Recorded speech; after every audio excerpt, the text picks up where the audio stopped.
বন্ধুরা সবাই কেমন আছো? টুম্পা রান্নাঘরে সকলে স্বাগত জানাই। সবাই আশা করি ভালোই আছো।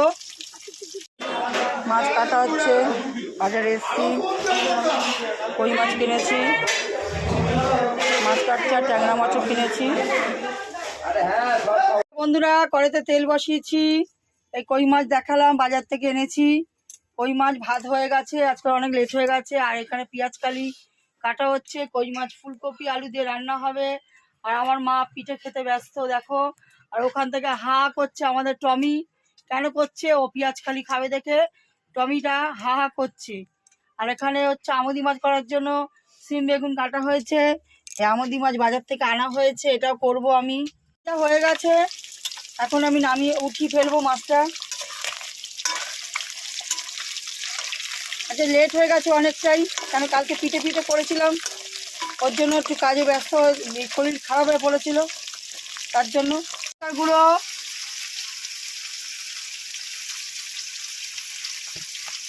আজকে ফুলকপির ঝোল হবে। একটু সামান্য জল দিয়ে দিলাম যাতে যাতে মশলাটা কষানো যায়।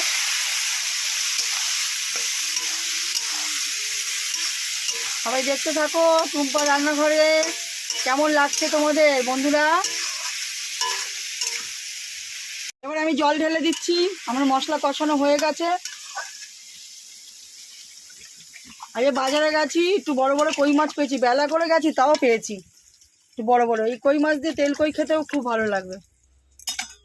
এই যে কই মাছগুলো দিয়ে দিচ্ছি, ঝোল ফুটে এসছে আমার, ফুলকপি সেদ্ধ হয়ে এসছে, ফুটে গেলেই আবার নামাবো। একটু আমার মাছ হয়ে গেছে, কই মাছ রান্না। এই দেখো ফুলকপি আলু দিয়ে কই মাছ রান্না হয়ে গেছে। ওদিকে বসিয়েছি আমি হচ্ছে পেঁয়াজ কালি ভাজা, নুন হলুদ দিয়ে ভাজা হচ্ছে।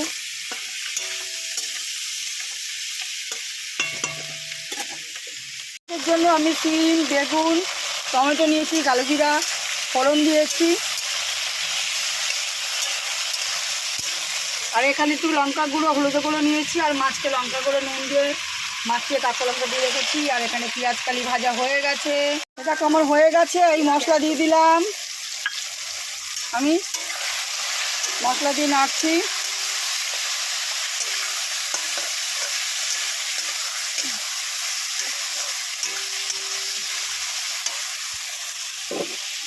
আর এই আমুদি মাছগুলো আমি যে মেখে রেখেছি সেগুলোকে দিয়ে দিলাম এর সাথে। এই দেখো বন্ধুরা আমুদি মাছ আমার হয়ে গেছে। এখানে হচ্ছে ধনে পাতার কৌড়া বসিয়েছি। কে কে ধনে পাতার কৌড়া খাও তোমরা কমেন্টে জানাবে। ধনে পাতা বেটে, কাঁচা লঙ্কা দিয়ে বেটে, কালো জিরা দিয়ে ধনে পাতার কৌড়া বসিয়েছি। এটা শুকনো হয়ে গেলে আমি ফেলবো। আর এখানে আমার মাছ কমপ্লিট হয়ে গেছে, আমুদি মাছ।